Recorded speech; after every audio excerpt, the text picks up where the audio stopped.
Guys welcome back to our channel. It's me Roshini. இன்றைக்கி வந்து ஆடி 1 நம்ம சேலம் டிஸ்ட்ரிக்டில் வந்து இந்த தேங்காய் சுடுறன்னு சொல்லிட்டு ஒரு ஃபெஸ்டிவல் வந்து சாயங்காலமாக வந்து செலிப்ரேட் பண்ணுவாங்க.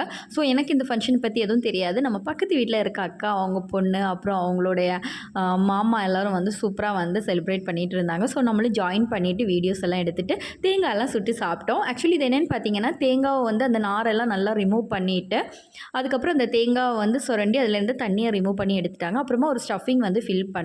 அந்த ஸ்டஃபிங் என்னென்னு பார்த்தீங்கன்னா, அவில், எள்ளு, அதாவது வெள்ளை எள்ளு, கருப்பு எள்ளு, எந்த எள்ளு வேணாலும் சேர்த்துக்கலாம். நிலக்கடலை, பொட்டுக்கடலை, இதே மாதிரி இதெல்லாம் டிஷ்ஷெல்லாம் வந்து நம்ம சேர்த்து நல்லா மிக்ஸ் பண்ணிவிட்டு, சர்க்கரையை கூட மிக்ஸ் பண்ணிவிட்டு கொஞ்சம் கொஞ்சமாக தேங்காய் தண்ணி ஊற்றி இந்த ஸ்டஃபிங்ஸை வந்து ஃபில் பண்ணி எடுத்துட்டோம். அப்புறம் இதே மாதிரி ஒரு ஸ்டிக்கு வந்து இங்கே எல்லா ஷாப்லையுமே சாயங்காலம் வந்து விற்கிறதுக்கு வேண்டி வச்சுருந்தாங்க.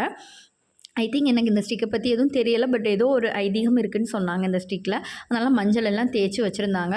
இன்ஃபேக்ட் இது வந்து மார்னிங்கே பண்ணி வைப்பாங்க, பட் எங்களுக்கு கொஞ்சம் ஒர்க் பிஸி இருந்தனால அவங்க சாயங்காலம் தான் அதை பண்ண ஸ்டார்ட் பண்ணாங்க.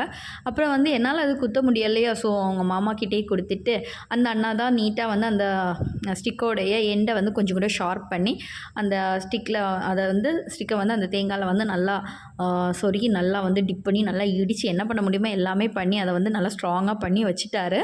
ஸோ இதுதான் இப்போ நம்ம பார்த்திங்களா அந்த ஸ்டிக்கெல்லாம் வந்து ரெடி பண்ணிட்டோம். 3 ஸ்டிக் நம்ம ரெடி பண்ணி வச்சுருக்கோம். அதில் வந்து பாப்பா வந்து அழகாக மஞ்சள் எல்லாம் தேய்ச்சி குங்குமம்லாம் வச்சுருந்தாங்க. அப்புறமா வந்து நம்ம இதை வந்து எரிக்கணும், எரிச்சு இதை வந்து சுடணும்ல, அந்த ப்ராசஸ் தான்.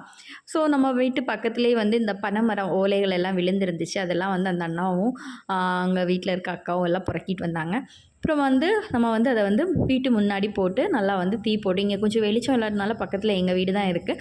ஸோ அங்கே முன்னாடி நாங்கள் கொண்டு போட்டு நல்லா அதை வந்து எரிக்க போகிறோம். ஸோ அந்த ப்ராசஸ் தான் போயிட்டுருக்கு. சித்து வந்து பனை ஓலையெல்லாம் தூக்கிட்டு போய் அந்த அண்ணா பாவம் எங்களுக்காக இந்த ப்ராசஸ் நாங்கள் பார்த்ததும் இல்லை. நான் உண்மையை சொல்லணும்னா இதுதான் ஃபஸ்ட் டைம் நான் பார்க்குறது. ஸோ அந்த அண்ணா இதுக்காகவே மெனக்கெட்டு வந்து இந்த வேலையை வந்து நைட்டு பண்ணி கொடுத்தாங்க. ரொம்ப ரொம்ப தேங்க்ஸ் அந்த அண்ணாக்கு. அப்புறம் வந்து பனை ஓலையெல்லாம் வந்து எரிச்சிட்டோம். எரிச்சிட்டு அதில் வர தீயில வந்து நம்ம தேங்காவை நல்லா சுட்டு சாப்பிட்றதுக்கு வேண்டி ரெடி ஆயாச்சு.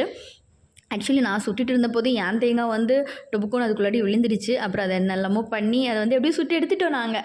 இப்போ அதை ஒரு தட்டில் வச்சு நாங்கள் வந்து அதை வந்து ஆற விட்டுட்டோம். அந்த ஆறுற கேப்பில் வந்து நான் கொஞ்சம் நேரம் பிட்டுக்குட்டி கூட வந்து கொஞ்சிட்டு இருந்தேன். அவன் அழகாக நானும் வரேன்னு சொல்லிட்டு கத்தி கத்தி என் உயிரை வாங்கிட்டே இருந்தான். ஸோ ஏன் அவன் கத்துறது கேட்கலைன்னா நான் செகண்ட் தான் இந்த வாய்ஸ் கொடுத்துருந்தேன். ஏன்னா அப்போது வெளியில் இருந்தனால நாய்ஸாக இருந்தனால என்னால் வாய்ஸ் கொடுக்க முடியல.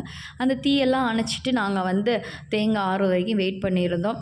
அப்போது அது ஆறலை, கொஞ்சம் சூடு இருந்துச்சு. பாவம் அந்த அண்ணா வந்து அந்த சூடையும் பொருட்படுத்தாமல் எங்களுக்காக கட் பண்ணி கொடுத்துட்டாங்க.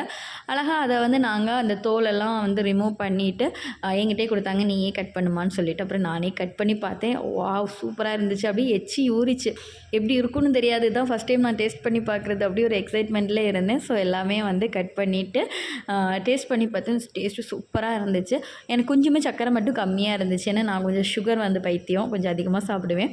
அதனால் எனக்கு கொஞ்சம் சர்க்கரை மட்டும் கம்மியாக இருந்துச்சு. மற்றபடி அல்டிமேட்டுன்னு சொல்லலாம், செம்மையாக இருந்துச்சு. இதே மாதிரி நானும் அடுத்த தடவை ட்ரை பண்ணணும் அப்படின்னு சொல்லிட்டு எல்லாம் மனசில் நினச்சி வச்சுருக்கேன். என்னென்னு தெரியல, அடுத்த வருஷம் பார்க்கலாம். இப்போ பாருங்கள், அழகாக நான் வந்து ஃபோட்டோவுக்கு வந்து தம்ப்லைன் போஸ்ட் கொடுக்குறதுக்கு வேண்டி வச்சுருந்தேன். அப்புறம் தான் தெரியுது இந்த புள்ள வந்து வீடியோ எடுத்துகிட்டு இருக்குன்னு. ஓகே, அடுத்த விலாகில் பார்க்கலாம். பாய்.